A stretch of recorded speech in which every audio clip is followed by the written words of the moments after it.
We're at the Black Sheep here in Philadelphia, taking a break from today's conference, Philadelphia Conference on Reformed Theology. We just got through the question and answer session.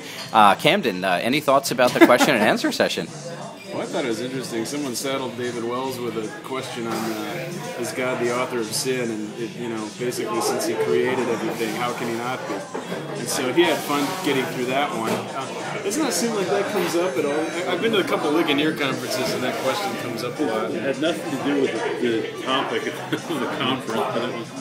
I enjoyed Rick Phillips. I mean, he emphasized the importance of union with Christ. Yeah, tell him about his answer to Romans 1:4. Yeah, well, somebody asked a question about Romans 1:4, which talks about how Jesus Christ was declared to be the Son of God in power, and with reference to Richard Gaffin's theology. And the question was, how could Jesus, how could He become adopted, or was it necessary that He be adopted? And Rick provided two answers to that question. I think both are correct. One is that it's proof that He is the Son of God because He is resurrected. So, if people while He was hanging on the cross asked, if you are the Son of God, call down your angels to come and save you, or will your Father save you from this condemnation? And so in a sense, the resurrection is proof that, yes, this is the Son of God, and the Father has seen fit to save Him, to raise Him from the dead. But also, at a second level, He is declared to be the Son of God in power, in the sense of what we find in Psalm 2. We also find that kind of thing in Psalm 110.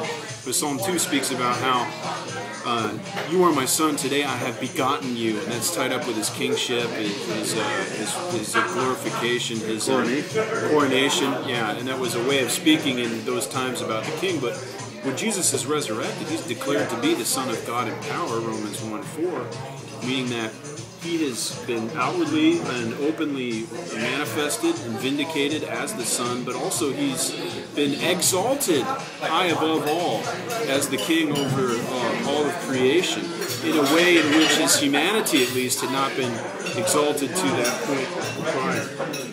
So I found it tremendously helpful. Yeah. Jeff, any other thoughts on that? I thought that Stephen Lawson's answer to the three questions that he had were nearly identical. Do you agree, gentlemen? He gave the same answer to three different questions. The limits of metaphor? The limits of metaphor. Tell us about that. Actually, it got funny at the end, but he was actually giving the right answer. Yeah. Each of the questions actually were dealing with the limits of the adoption or the heir idea. If God doesn't die, how can we be heirs? And he pointed out that's pressing the analogy too far. Right. We still have an inheritance, even though God, the Father, does not die. Right. And finally, Camden, what are you and I drinking here for our lunch? Why don't you share with us? Well, again, this is within our Christian liberty, and we're not the only ones from PCRT here imbibing, so it is an Ommegang Belgian-style pale ale. Very Low good. on the alcohol content so that we can... High on the hops. It is a little bitter, so we can enjoy this. So don't condemn us for being Reformed people. We do partake once in a while.